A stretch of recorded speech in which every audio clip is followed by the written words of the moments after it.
Welcome, everybody. My name is Dr. Norbert Goldfield, and I'm the founder and executive director of Ask Nurses and Doctors, which is an organization that has two objectives, founded in 2018. And our objectives are to help elect candidates who believe in healthcare reform. And you're going to hear from one of them tonight. It says on his photo that he's Dominic Cerisi, but that's a trick because actually it's Dr. Matt Klein.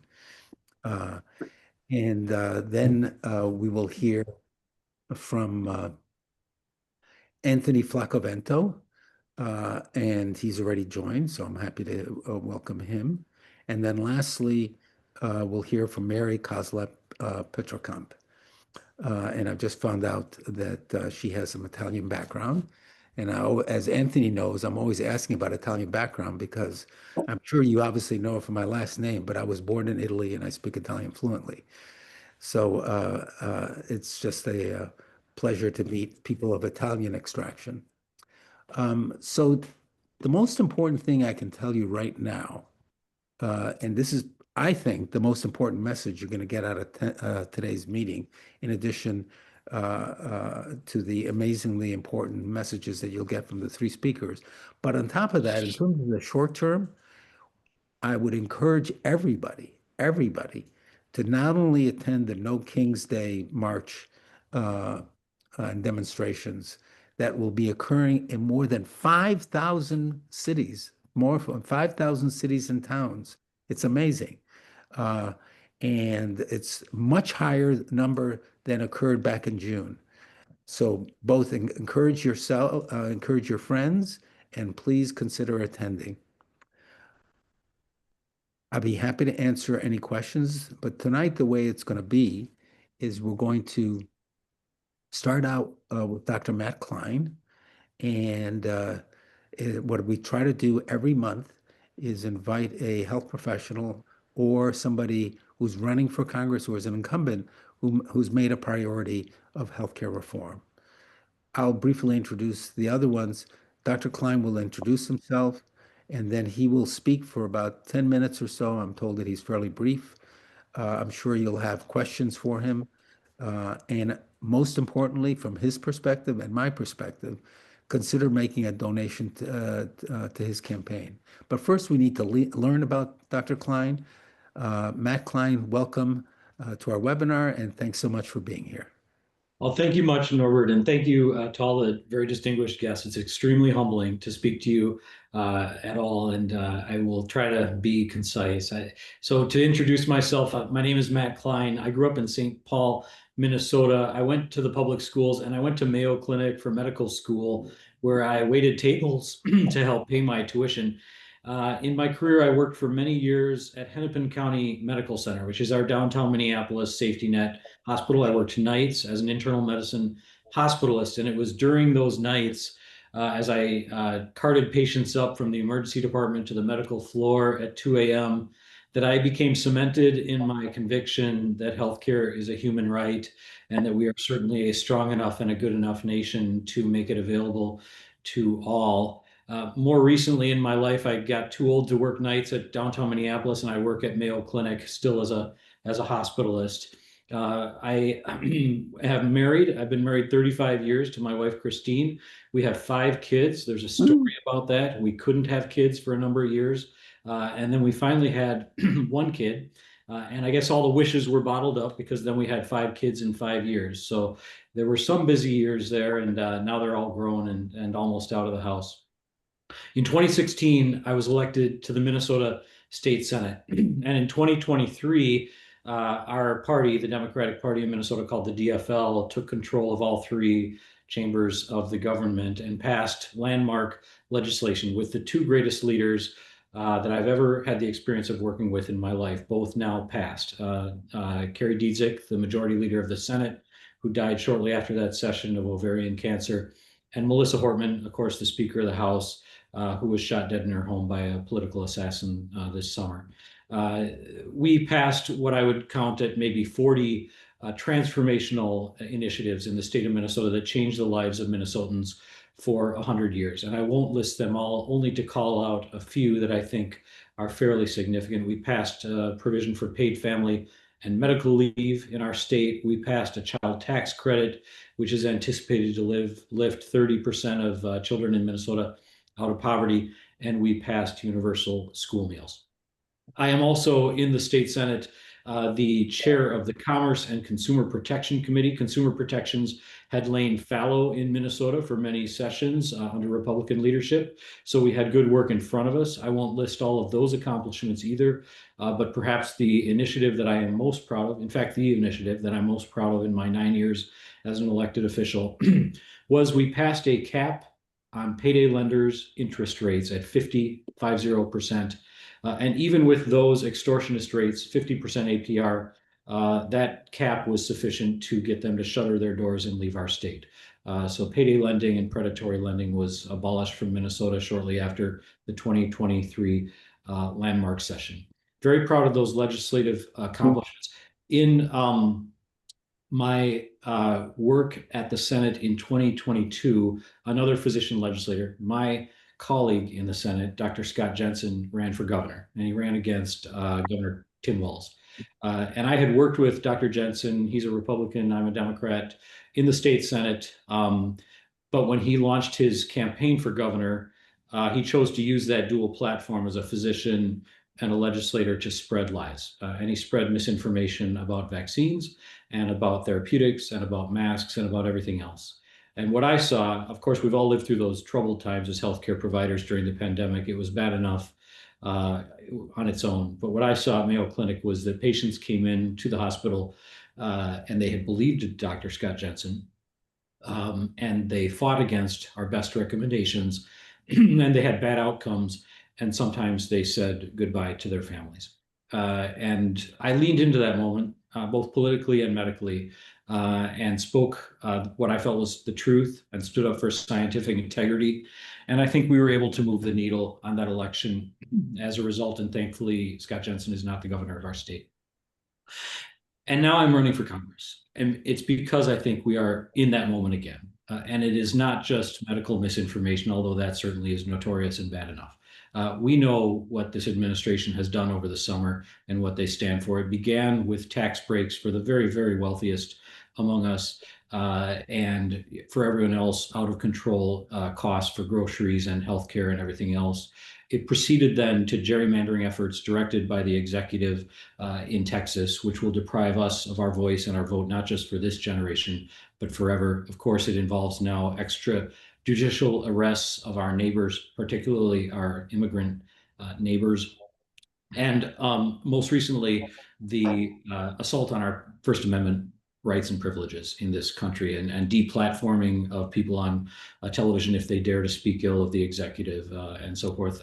Un-American behavior that is unlike anything I've experienced in my 58 years on the planet. And I think there's a calling for medical professionals to step into this with courage and with truth and to speak our truth. We can do better than all of those things. I will just share that here in Minnesota in particular, it has been a season of violence, not just political violence, but just 2 weeks ago, of course, another horrible school shooting in the state of Minnesota.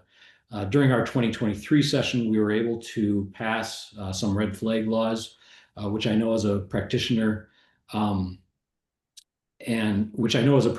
will decrease gun violence deaths in our state. We also passed universal background checks.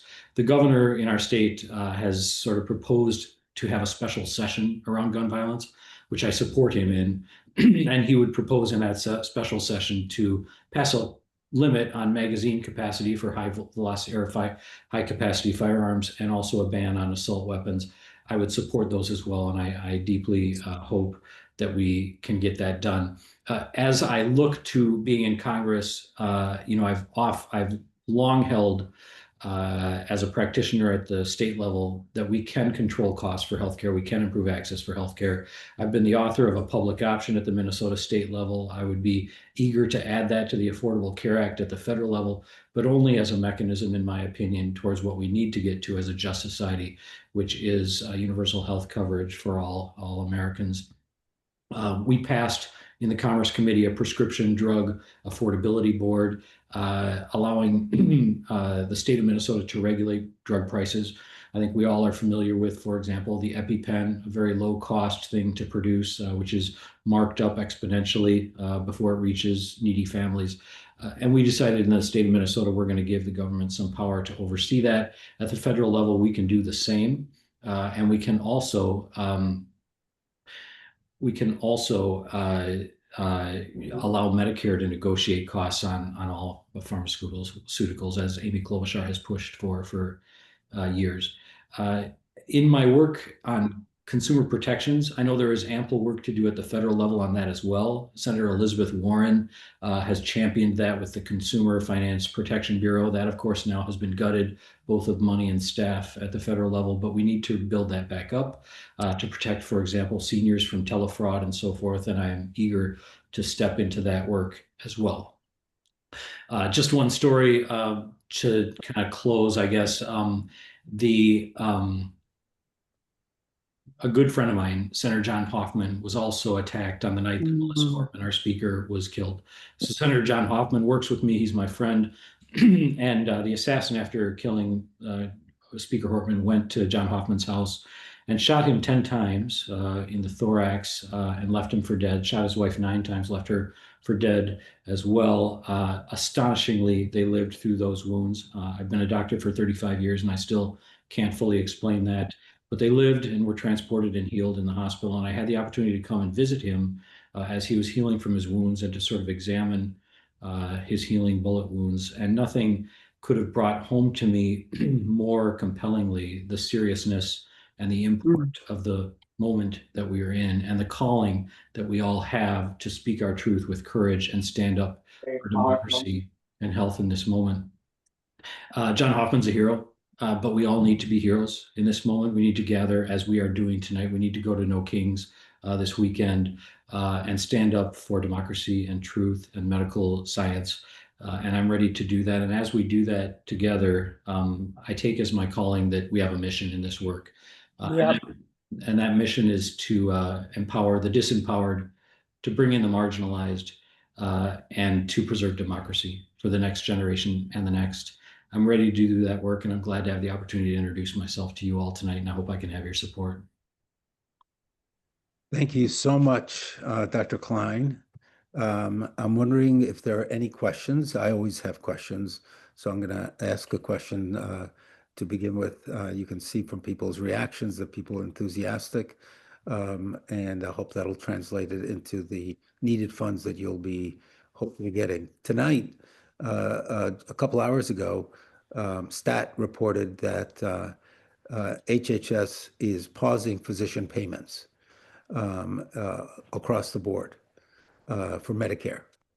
And I'm wondering if you think, what kind of effect do you think that will have in terms of physicians? Will it incline them to be supportive of the shutdown, or will they take a different perspective? Obviously, there's going to be a variety of different opinions, I mean, and I get that, but I'm just wondering if you have any initial take on it. And again, I Well, have other questions. yeah, no, I'm glad for the question. It brings a couple things to mind. First of all, I've been impressed through my 30 years as a doc that physicians step in and do the work regardless of circumstances, the difficult circumstances we had during the pandemic, and even this latest appalling development where payments may stop to physicians. I have no doubt that the people in our profession will continue to do the work that they are committed to doing and care for patients.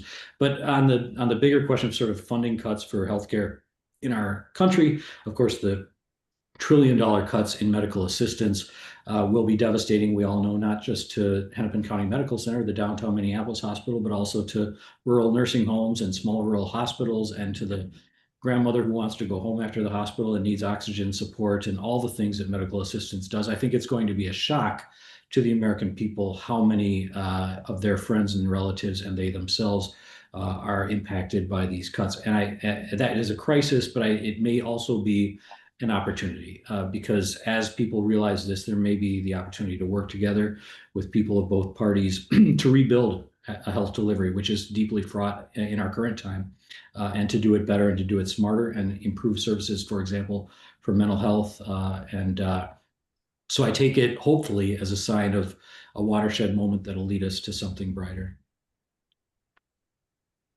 Excellent. I appreciate the response. And I just want to highlight to everybody that Dominic Cerisi, who's the campaign manager for Dr. Klein, has just put in the link to his website so that you can engage. And then if you so desire to make a contribution, which I personally will make a substantial contribution, so I encourage everybody to consider.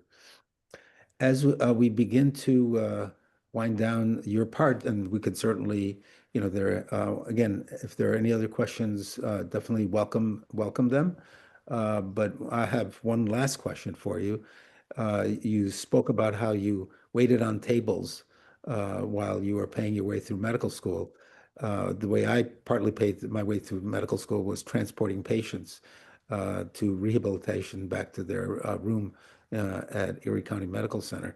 Um, and um, uh, and I'm just wondering if you have any favorite story that you would have from your waiting tables that will tell us a little bit about what kind of waiter you really were. This is the first time I've had the chance to tell this story in the campaign, and I got to tell you, I'm so happy for the opening. So I waited tables at a fairly sophisticated restaurant in Rochester for physicians and visiting dignitaries, etc. And it was there was a white towel over my arm, and there was expensive wine and the whole thing. They taught me how to open a wine bottle, which was new knowledge for me. I didn't really know anything about how white wine was chilled and red wine was not chilled or anything. So I was on the job learning in a fairly high stakes environment.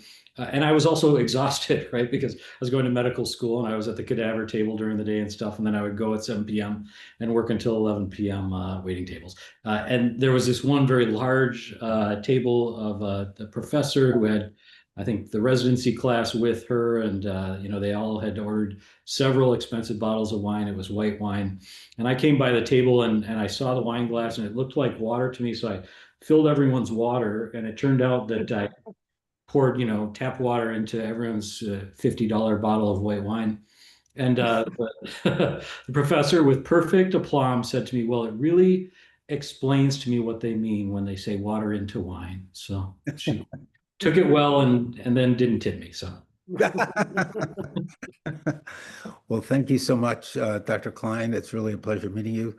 As my wife says, I'm the lucky one to have started Ask Nurses and Doctors because you just meet amazing people like yourself. Look forward to staying in touch. By the way, the sound you hear in the background is the fireplace. This is our first fire of the season. It's starting to get cold where we are. And so thank you again, Matt, and look forward to staying in touch. And feel free to stay on, but I totally understand if you got other things to do. thanks for the opportunity. Thank you, everybody. Thank you very much. Bye-bye. I'm next pleased to introduce Anthony Flaccovento, as you obviously know that he is also of Italian extraction. And I read an article by him, which I've linked you to, and I've never met Anthony, nor have I met in person Dr. Matt Klein. But I read, I'm a longtime subscriber to The Nation, and he wrote this piece very recently, just a few months ago, that I was very moved by, and about an initiative that he has started in where he lives, and he'll be introducing himself, called the Rural Urban Bridge Initiative. And we talk a lot about this, or people write a lot about this, and um, and and here, Anthony has not only talked the talk, but he's walking the walk. It's a remarkable story. If you haven't read the article yet, I definitely encourage you to. I will include the link in the summary that I give out when I send out the recording. Anthony, as we say, un piacere di averti qua. It's really a pleasure to have you here. Thank you so much for coming, and please take it away. Grazie mille, Norbert. I really appreciate the opportunity. And mine's going to be a little different, and I am going to share some slides. Hope you all don't mind that. I'm going to actually race through a bunch of slides because I think what I'm talking about is a little bit different. I really appreciated what Dr. Klein said. And by the way, I waited tables for 7.5 years when I was an undergrad, after I graduated, and then when I was in grad school. So we've got another thing in common. But I'm really trying to get at the bottom of why so many people have moved from the Democrats or the left broadly, from a liberal point of view, to the right. And whether you see yourself as an independent, a Democrat, or Republican, this has pretty profound implications. So that's what I'm going to dive into. This is part of a training that normally we do over 2 days. So this is the uber condensed version. But think of it this way: what happens? You have two political parties historically, and one party had historically been considered the party of the working class. But in October of 2016, right before Trump was elected over Hillary Clinton, Chuck Schumer made the statement that for every blue collar Democrat we lose in Western Pennsylvania, we'll pick up 2 moderate Republicans in the suburbs in Philadelphia, repeating that in Ohio, Illinois, and Wisconsin. What happens when the party of the working class dismisses the working class? You get what we had really over the last decade, and particularly this last election cycle. This map, every red arrow that you see indicates movement from the left to the right, from the Democratic Party to the Republican Party. And the extraordinary thing is that there was movement to Trump and the Republicans in every single state in the country except for Washington State. Blue and red, every other state moved to the right. And so when we on the left, we tend to fall into certain traps, as everybody does. And one of them is thinking that these are deplorable people that are voting for Trump. They're homophobic, they're racist, they're ignorant, they're anti-science, blah, blah, blah. But in fact, when we put the focus on their flaws and that this is really being driven by racist white dudes, we lose some really critical facts, like that 19% of African American voters have moved towards the Republican Party in the last 12 years, 29% of Hispanic and 17% of Asian. And when you look at voters of color, non-white, who are working class, who don't have a college degree, the movement over the last 12 years is extraordinary. 37 points towards the Republican Party and Donald Trump. So what's going on? Well, one of the most foundational reasons we believe, and there's a lot more to this, again, that would be fleshed out in our longer webinars, but the foundational reason is that just a ton of Americans, tens of millions, believe that the system is rigged. And that sense that the system is rigged by a small group of elites, for elites, and against our interests, this is common across the left and the right. It is particularly acute among working class and rural people, the sense that they've lost control of their lives because folks are rigging the system against them. Why do they feel that way? Well, some of it, of course, is Fox News and the misinformation ecosphere, blah, blah, blah. But there's also a lot of legitimate reasons why people feel this way, including the fact that the economy has not worked for about 80% of the American public. You can talk about job loss, factory closings, you can talk about stagnant wages, but the overwhelmingly consistent feature is economic insecurity, the sense that maybe I'm okay today, but I've got no idea if I'll have my job tomorrow, and I certainly don't know how my kids are going to make a living. That economic insecurity is especially high in rural communities and communities of color. And that's because since Ronald Reagan, we've had not a trickle down economy, but a suck up economy that has pulled income, opportunity, and wealth from everyday people, from family farmers, small businesses, and working folks to a small elite. And this concentration, this suck up economy has been, in fact, a bipartisan effort. I'm not saying the Republicans and the Democrats are the same. I'm a lifelong Democrat. But the fact of the matter is that people like Bill Clinton and people like Barack Obama did many things that nurtured and moved along this suck up economy and this concentration of wealth into a financialized, Wall Street dominated economy where international trade was based not on what would bring prosperity, but what would make the investors happy. This extraordinary economic betrayal of thousands of towns across this country and hundreds of rural communities has led to this collective sense of neglect, betrayal, and anti-elite anger, as Kathy Kramer described in her book, The Politics of Resentment. Now, for you folks on the call that are into healthcare as physicians and doctors and people who care about that, this is especially important because we on the left tend to be baffled by why so many people have resisted believing the experts. Well, again, part of it is the Fox News propaganda machine, but it's also because the experts aren't always right. Just a couple of quick examples. One is that when Bill Clinton signed NAFTA, he and his Treasury Secretary, Robert Rubin, promised at the signing ceremony that it would create 1 million net new jobs over the first 5 years. Nothing of the sort happened. And especially in factory towns, blue collar areas, and rural, it was exactly the opposite. Jobs and businesses disappeared. What about the resistance to vaccines? Again, it cost many lives. And yet it wasn't entirely irrational.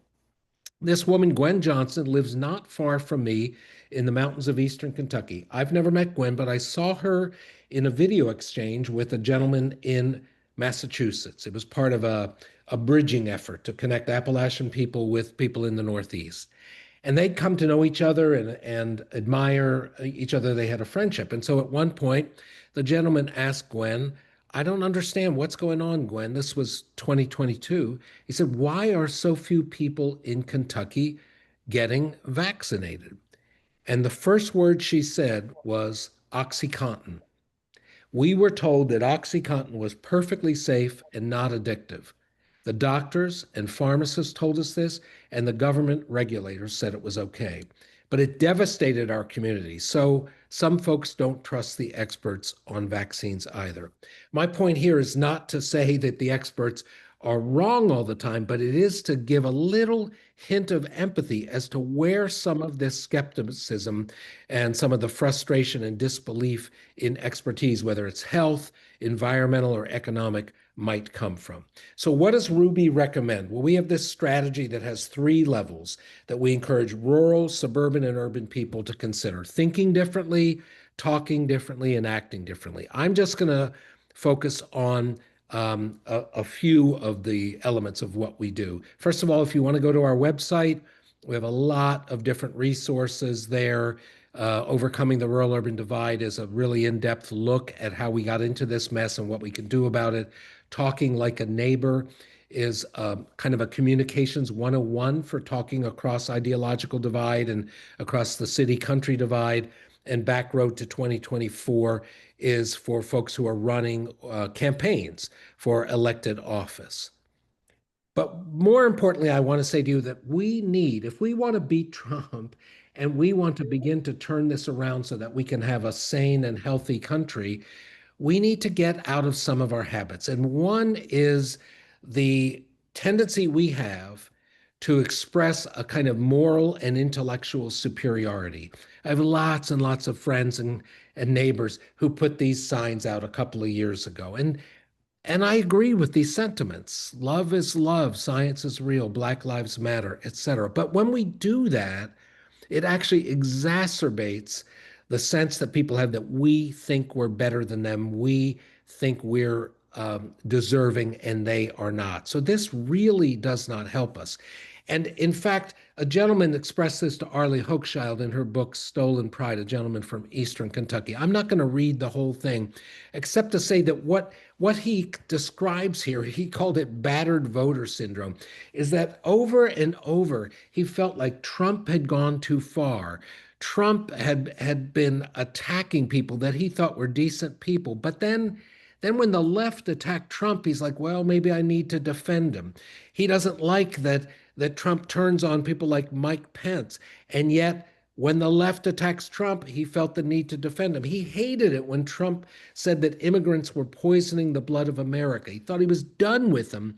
But then once again, as he's attacked by the left, this gentleman feels like he's got to defend him. My point here is that if we want to prevail, if we want to shift the tide and build a broader base of people who might join us in not only stopping this autocracy, but in building a better, healthier, stronger economy and politics, we must understand people like this. We have to reach beyond the choir. That doesn't mean abandoning our principles. It means accepting that not everybody has the full slate of liberal progressive views that we might have. So I'll wrap up with a few quick slides about our invitation to broaden the resistance.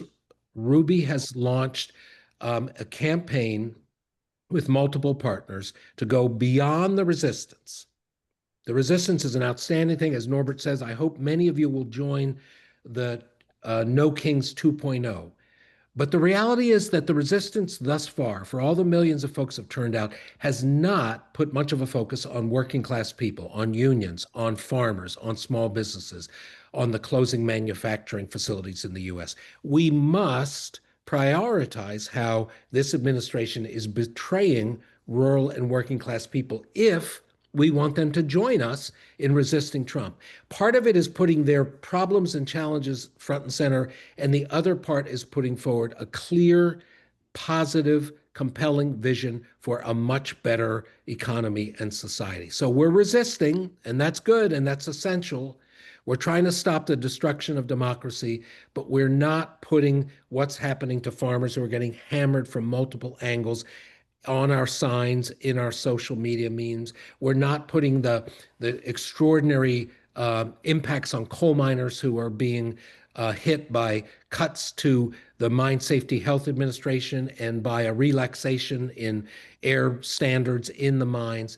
We're not focusing on the incredible struggle that folks are having to make ends meet with rising grocery prices and other things. So that's what we're inviting you to consider, is to join us in this Beyond Resistance campaign that puts a focus on rural and working people, that has multiple partners from around the country with these four legs, again, of focusing on workers and rural communities, of putting forward real solutions and building trust. One of those real solutions I'd invite you to look into is a Rural New Deal that we wrote and published with the Progressive Democrats of America in 2023. We wrote it with PDA, but in truth, it's not a partisan document.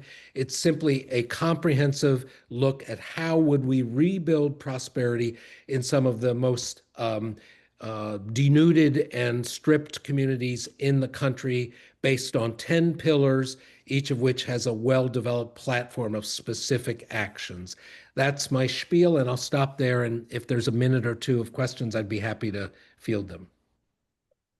Thank you so much. So for those of you who this is your first time, each time we have a webinar, we do it on a monthly basis. We're going to have somebody speaking about what are we going to do. I will say again, within the family, there was a call today where we talked about the No Kings 2, and people were asking very detailed questions. Well, what's going to be the follow-up? Well, guess what? Anthony Flaccovento, with his Ruby initiative, is part of the follow-up, and they should have mentioned it, but there's other follow-up. So how about some questions from anybody? I want to, give some space to others. I can call Anthony anytime because I know he wants to practice Italian. È vero, è vero. You've given us a lot to think about. That's all I can say.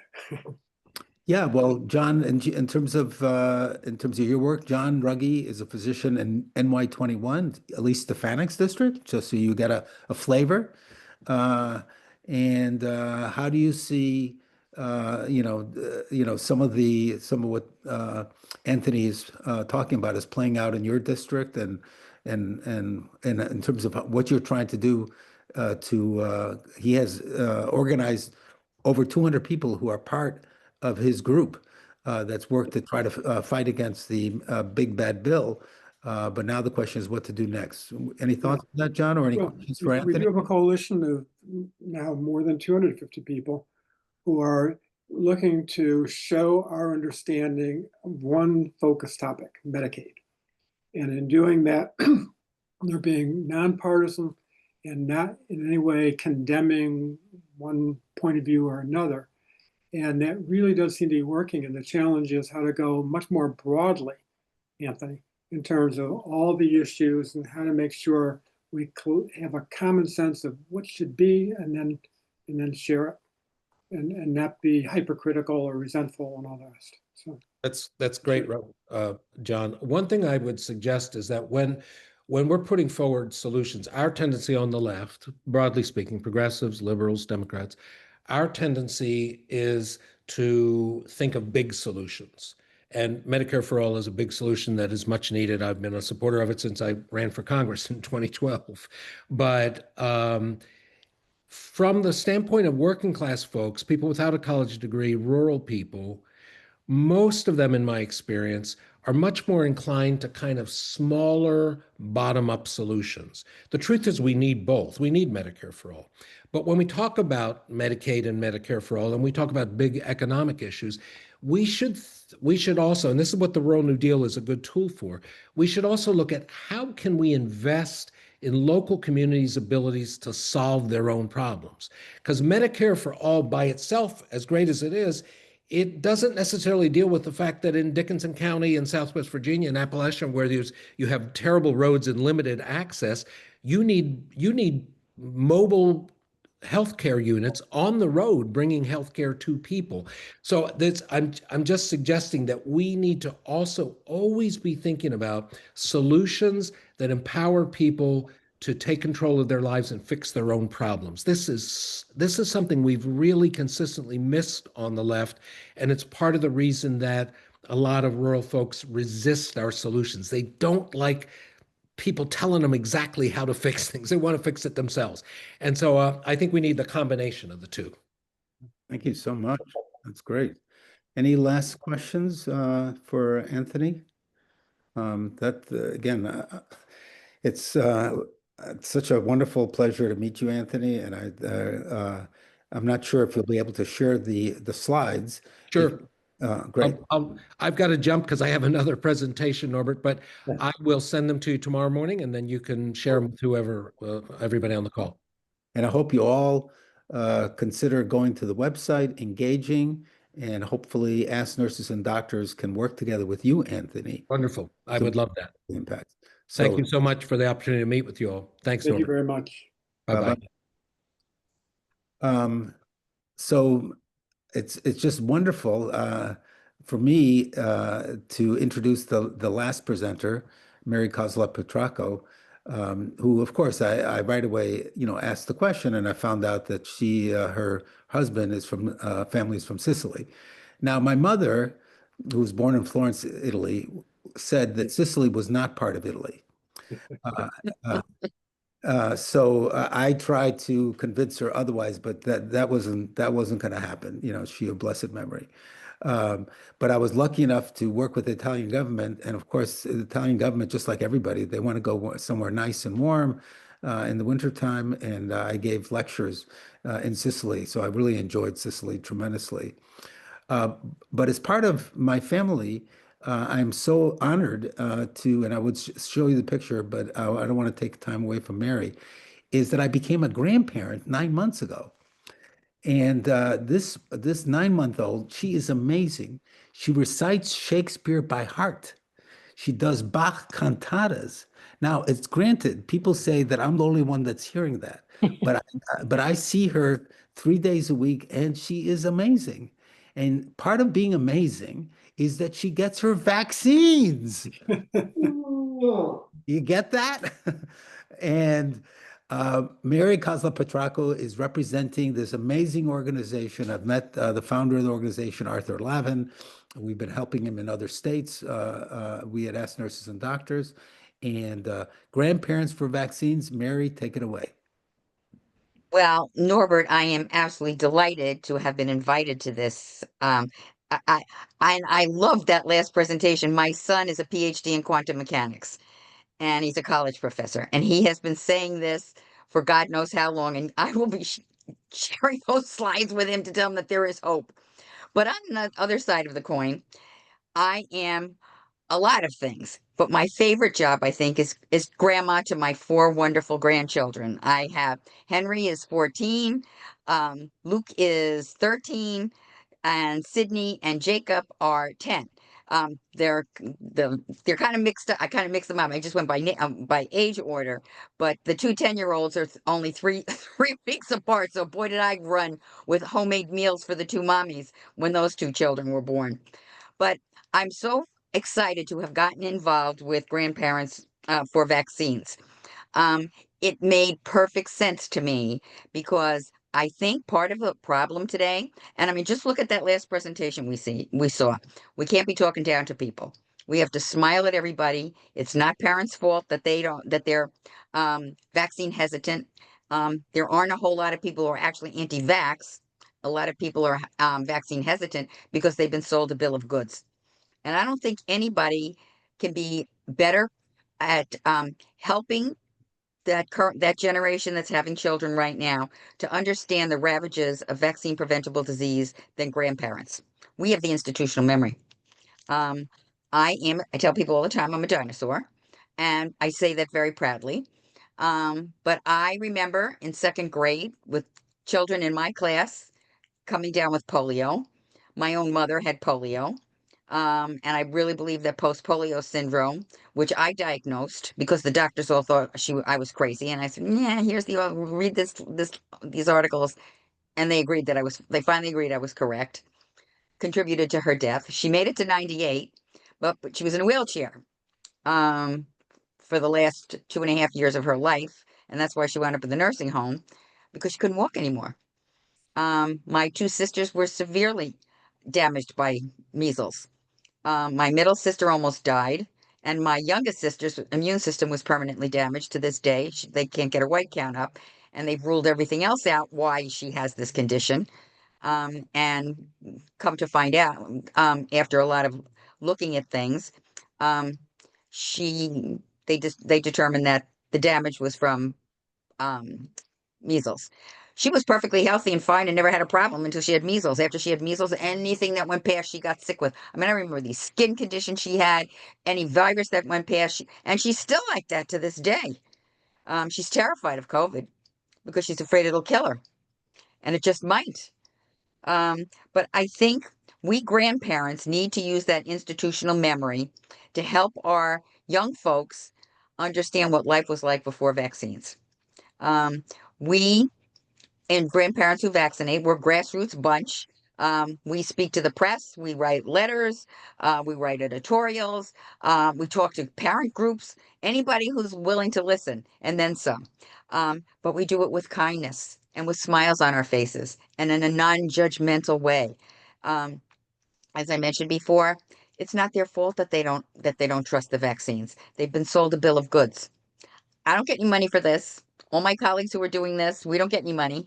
Um, we do it because we want the next generation to grow up and all the generations to grow up safe and healthy. Unfortunately, I've had colleagues say to me that they don't think that this is going to be over until a lot of kids die, and that kills me. It kills me to think that I'm gonna have to go and see little baby tombstones in cemeteries again. I'm a real history buff. I love walking through. I live on Long Island, and I like going out east, and even some of the cemeteries or churchyards, I should say, around here, and walking through because they're a history lesson. And what do I see? Little baby tombstones after tombstones after tombstones. Child died from diphtheria, whooping cough, measles. I don't want to go back to that. I've worked my entire life to keep children safe and healthy. Now I want to use my grandma power to help families feel comfortable about vaccinating their children. And I'm hoping some of you who have grandchildren would be happy to join us. Like I said, the commitment is getting the word out as best as, in any way that you can. Um, to anyone who will listen to talk about what life was like before we had vaccines. Um, I don't want to stand here and ramble. I didn't bring slides on purpose because I wanted this to be a conversation. So I would be very happy if anybody wants to ask some questions. I really think that public health should be looking at that slide deck that was we just saw and refocusing their message about how to approach parents, because public health people are seen as elitists after what happened with COVID. Um, I was just watching a podcast just recently, and that was one of the messages, that this podcaster was a reporter, and she said, "I'm seeing the same thing again with public health that I saw during COVID. I'm seeing that elitist message. I'm not seeing people addressing the needs of what the parents are." And like I said, I'm a nurse person, and my thing has always been, um, what nurses do. Our big claim to fame is we care, and I think that's why, um, bringing that message of caring and being empathetic and listening. That's the other thing that we have not been doing, is we have not been listening. We talk at people. Um, we don't listen to what their concerns are. Every time somebody asks me, I mean, I was in physical therapy today. I just had a knee replacement, so I'm a bionic woman. Um, and the lady on the table next to me had this new baby, and of course, I'm always in nurse mode, and we're chatting about the baby. And she said, I asked her a lot of questions, and she said, "I didn't know all those things about the vaccines." And I said, "Listen, give her my email address. I want to hear what her questions are, and I'm happy to address those." And I was so thrilled to hear that she actually got the monoclonal antibody for her baby after listening to some of the things with she had questions. Yes, hallelujah. She had questions. I said, "What are the questions? What is she concerned about? What are her biggest fears? How can I help her?" And then I told, and then for me, well, who is this crazy woman talking to me? And then I will usually tell them, "Hey, I've been a public health nurse for most of my career, and I have people in my family who were damaged by the diseases. My grandmother died in 1955 from cervical cancer. We have another family member who had tonsil cancer from HPV. Um, my own mother had, as I mentioned, had polio. My two sisters were severely damaged from um, from measles. A couple of years ago, my husband had RSV and was sick as a dog for 2 months. And when I told him we've got a vaccine for that, he said, "Run, make me that appointment right away." But again, it's asking, what are you concerned about? How can I help you? What kind of information are you looking for? Rather than talking at her and giving a whole big spiel. Mary, there's a question from Connie Adler in the chat, which I can just read to you. Oh, thank you. That would be, because it's hard. I don't like to keep looking down at that. That's So I okay. would be very grateful if you read them for me. Part of my highly paid role. Uh, so Connie, who's a wonderful physician from Maine, who I had the luck to meet back in 2018, she asked the question, "What kind of activities has the group done? School board meetings or press conferences?" And then there's Well, it's a relatively new group. Um, what they have, they've, what we've done is contacting the press. There have been some really excellent letters to the editor that were published in some papers, on the East Coast. I haven't been able to get through to Newsday yet, but I don't give up. But I'm like the dog with the bone. Um, so So do you see that's school where we are boards at this have point. meetings? We're working on getting press, each of us has been charged with, sending, we have a list of, talking points and sending, feelers out to local press to get things into the press. The other thing too is, offering to speak to PTAs. I've done that myself. I've spoken to a few of the PTA groups. The other place where I got my foot in the door was with the Girl Scouts. They asked me if I would come and do a little first aid class, and I said, "Oh, good, invite the parents." And before you know it, the discussion got around to vaccines. So there's all kinds of ways that we have been working to get our the message out there. And again, use our grandma power. And I tell people all the time, I'm in this because of my grandchildren. Great. Jean Goldberg has a wonderful question. Can you suggest most effective methods to stimulate contribution of personal grandparent stories? And how are these stories being shared with the public? Again, by the way, Mary was being very generous. The organization is just 3 months old. So, it's a brand new organization. So, give them a few months and hopefully many of you will be involved. I know that some of you that are on are grandparents. And so what do you think about Jean's comment? I think that's a wonderful comment. And honestly, I think one of the things that we're trying to do as grandparents is not miss any opportunity to talk to colleagues, whether it's at your local religious group, the libraries, um, um, the parking lots. I mean, my husband swears I'm going to get shot one day because I talk to people, but that's why I like being a nurse. I like to talk to people. I have a whole bunch of people in my neighborhood who are all having babies. And then I say to them, oh, wow, the baby, it's so wonderful to see the baby. And then I might just bring up a discussion. I've done this with a couple of my neighbors. Did you get the baby vaccinated? And then if I get the hesitation question, it's like, do I have your permission to tell you what I know and why I am so afraid of these diseases? I've never had somebody say no to me when I approach them like that. Um, I got a couple parents here just on my block to get the RSV monoclonal antibody for the newborns. Um, Never miss an opportunity. I have a smile on my face all the time. I don't think twice about talking to people, no matter where I am. I love to oogle babies, and I say that to parents. Oh, yeah, I teach my students to look at everybody's baby so that they can learn growth and development. But like I said, I think part of what grandparents are usually pretty good at talking to people, and we're not intimidating. So any opportunity that you have, anytime I see children, I manage to speak to parents because I tell them their babies are so cute, and then I'm pretty good at directing the conversation around. Are they vaccinated? You're on mute, Norbert. Norbert, I you're got it. muted. I got it. It's the story of our lives. Um, Connie Adler has a comment that I think is definitely worth following up that you may already have followed up on. The AARP is always looking for material for their magazine. Maybe you could get an interview. So, Thank you for that. there's that could really get a lot of play. Oh, Uh, it would.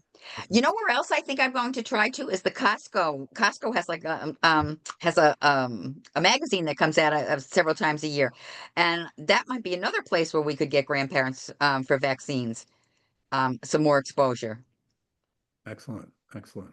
And if you're interested in joining, all you have to do is Google Grandparents for Vaccines.